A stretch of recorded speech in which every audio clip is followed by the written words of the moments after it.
কাটতে মন চাইতেছে না জানেন।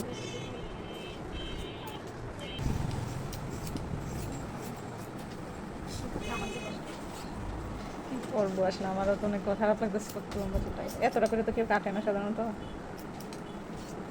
পরিস্থিতির শিকার হচ্ছে। একা যত্ন নিতে পারলে তাও না।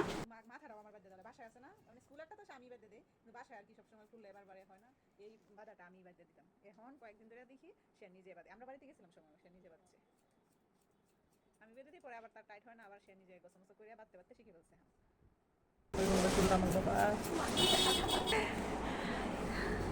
ইয়ে আছে টাকা পয়সা হইলে তো আর যাওয়া যাবে না। না ভাই, এই জন্যই